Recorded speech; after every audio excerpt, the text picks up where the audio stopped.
Notre secours est dans le nom du Seigneur, qui a fait le ciel et la terre.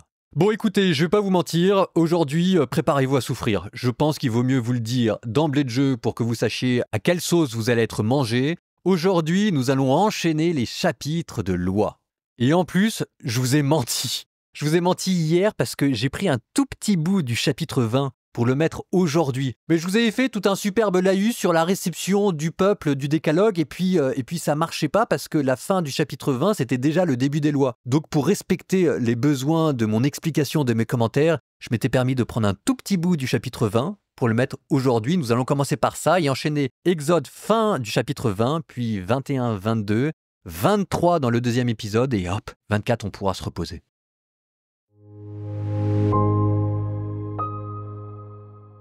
Le peuple se tint à distance, mais Moïse s'approcha de la nuée obscure où Dieu était. Le Seigneur dit à Moïse, « Tu parleras ainsi aux fils d'Israël. Vous avez vu que je vous ai parlé du haut des cieux. Vous ne ferez pas, à côté de moi, des dieux d'argent ou d'or, vous n'en ferez pas pour moi. Tu me feras un autel de terre pour offrir tes holocaustes et tes sacrifices de paix, ton petit et ton gros bétail. En tout lieu où je ferai appeler mon nom, je viendrai vers toi et je te bénirai. Mais si tu me fais un autel de pierre, tu ne le bâtiras pas en pierre de taille, car en y passant ton ciseau, tu le profanerais. Et tu ne monteras pas à mon autel par des marches, afin que ta nudité n'y soit pas découverte. Voici les règles que tu leur exposeras. Quand tu achèteras un esclave hébreu, il servira durant 6 ans. La 7e année, il pourra s'en aller, libre, sans rien payer. S'il est arrivé seul, il s'en ira seul. S'il est déjà marié, sa femme s'en ira avec lui. Si son maître lui donne une femme et qu'elle lui enfante des fils ou des filles, la femme et les enfants appartiendront au maître, et lui s'en ira seul. Mais si l'esclave déclare « J'aime mon maître, ma femme et mes fils, je ne veux pas être libéré », son maître le fera approcher de Dieu. Il le fera approcher du battant ou du montant de la porte et lui percera l'oreille au poinçon. Alors l'esclave le servira pour toujours. Et quand un homme vendra sa fille comme servante, elle ne s'en ira pas comme s'en vont les esclaves. Si elle déplaît à son maître, qui se l'était destinée et qu'il la fasse racheter, il n'aura pas le droit de la vendre à un peuple étranger, car ce serait la trahir. S'il la destine à son fils, il agira pour elle, selon la règle concernant les filles. S'il prend pour lui une autre femme, il ne diminuera en rien la nourriture, le vêtement, le logement de la première. Et s'il ne lui procure pas ces 3 choses, elle pourra s'en aller, sans rien payer, sans verser d'argent. Qui frappe un homme sera mis à mort. Mais s'il n'a pas traqué sa victime, si Dieu l'a mise à portée de sa main, je te fixerai un lieu où il pourra se réfugier. Mais quand un homme est en rage contre son prochain, au point de le tuer par ruse, tu l'arracheras même de mon autel pour qu'il meure.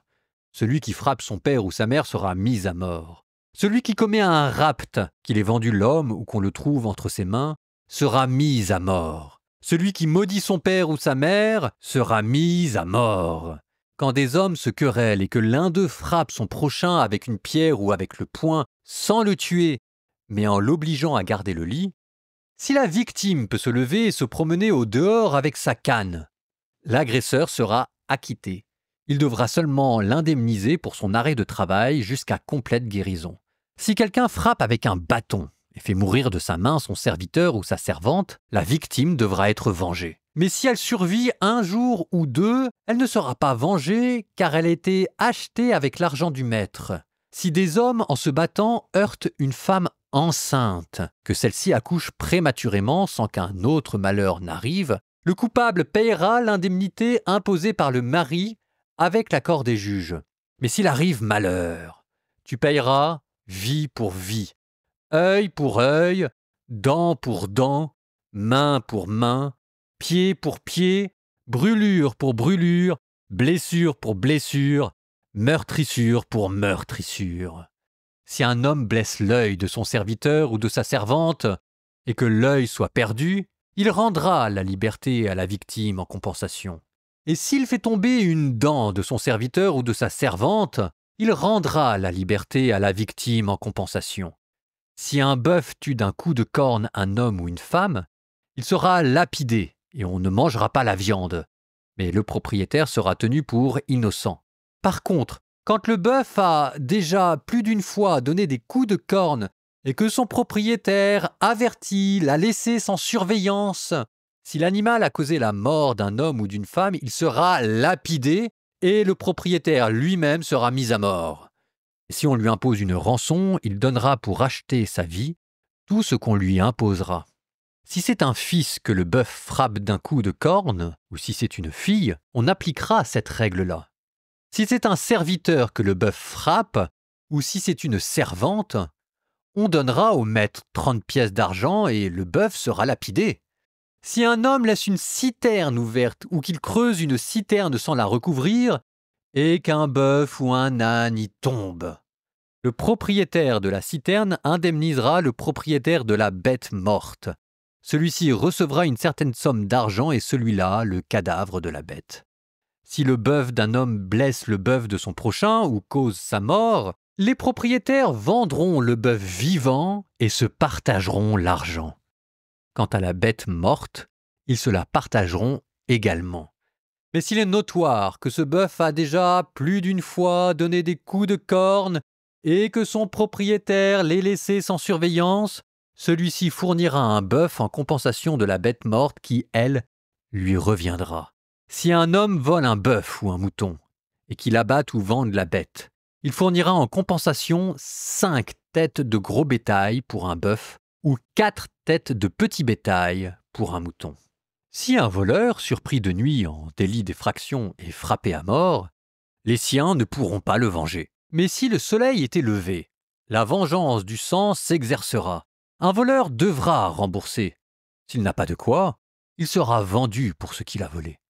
Si la bête volée, bœuf, âne ou mouton, est retrouvée vivante entre ses mains, il fournira en compensation le double de sa valeur. Quand un homme fait brouter un champ ou une vigne, s'il envoie ses bêtes brouter le champ de quelqu'un d'autre, il fournira en compensation le meilleur de son champ, le meilleur de sa vigne. Si un feu éclate, se propage dans des buissons d'épines et consume les meules, les moissons ou les champs, le responsable devra rembourser ce qui a brûlé.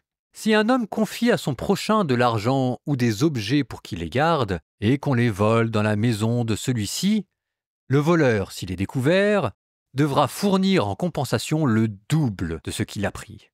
Mais si le voleur n'est pas découvert, le maître de la maison s'approchera de Dieu pour jurer qu'il n'a pas porté la main sur le bien de son prochain. Pour toute affaire frauduleuse, portant sur un bœuf, un âne, un mouton, un vêtement ou tout objet perdu dont chacun dira « c'est bien à moi », l'affaire des deux parties sera portée devant Dieu. Et celui que Dieu déclarera coupable devra fournir le double en compensation à son prochain. Si un homme confie à son prochain un âne, un bœuf, un mouton ou toutes sortes de bêtes pour qu'il la garde, et que la bête crève, se blesse ou soit enlevée sans témoin, les deux parties prêteront serment au nom du Seigneur. Le gardien jurera qu'il n'a pas porté la main sur le bien du prochain, alors le propriétaire de l'animal acceptera et le gardien n'aura pas à fournir de compensation. Mais si l'animal a été volé à proximité du gardien, celui-ci fournira une compensation au propriétaire. Si l'animal a été déchiré, le gardien en produira une preuve et n'aura pas à fournir de compensation. Et si un homme emprunte un animal à son prochain et que la bête se blesse ou crève en l'absence de son propriétaire, il devra fournir une compensation à ce dernier. Mais il ne devra rien si le propriétaire est présent. S'il s'agit d'un animal loué, le montant de la location reste dû.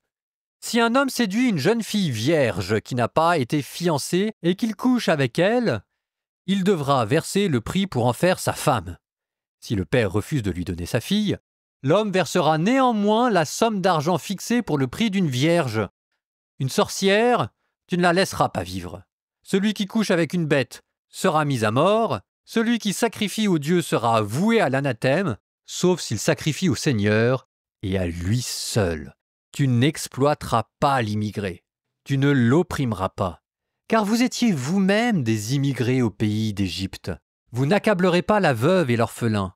Si tu les accables et qu'ils crient vers moi, j'écouterai leurs cris. Ma colère s'enflammera, et je vous ferai périr par l'épée. Vos femmes deviendront veuves, et vos fils orphelins. Si tu prêtes de l'argent à quelqu'un de mon peuple, à un pauvre parmi tes frères, tu n'agiras pas envers lui comme un usurier, tu ne lui imposeras pas d'intérêt. Si tu prends en gage le manteau de ton prochain, tu le lui rendras avant le coucher du soleil. C'est tout ce qu'il a pour se couvrir. C'est le manteau dont il s'enveloppe, la seule couverture qu'il ait pour dormir. S'il crie vers moi, je l'écouterai, car moi je suis compatissant. Dieu, tu ne le maudiras pas, et tu ne prononceras pas de malédiction contre un chef de ton peuple. Tu ne tarderas pas à offrir le fruit de tes champs et de ton pressoir. Le premier-né de tes fils, tu me le donneras. Tu feras de même pour ton bœuf et ton petit bétail. Le premier-né restera 7 jours avec sa mère. Le 8e jour, tu me le donneras. Vous serez pour moi des hommes de sainteté. Vous ne mangerez pas de la viande d'une bête déchirée par un fauve dans la campagne. Vous la jetterez aux chiens.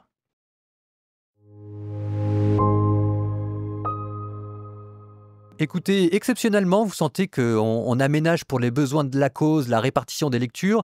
La lecture d'aujourd'hui a été très longue et le psaume qui va suivre l'est aussi. C'est le hasard de la vie. Prenez votre mal en patience, promis, je ferai un petit commentaire dans le 2e épisode. Psaume 9a, du maître de chœur sur hautbois et harpe, psaume de David. De tout mon cœur, Seigneur, je rendrai grâce. Je dirai tes innombrables merveilles. Pour toi, j'exulterai, je danserai, je fêterai ton nom, Dieu très haut. Mes ennemis ont battu en retraite devant ta face. Ils s'écroulent et périssent. Tu as plaidé mon droit et ma cause. Tu as siégé, tu as jugé avec justice. Tu menaces les nations, tu fais périr les méchants. À tout jamais tu effaces leur nom. L'ennemi est achevé, ruiné pour toujours. Tu as rasé les villes, leur souvenir a péri. Mais il siège le Seigneur, à jamais. Pour juger, il affermit son trône.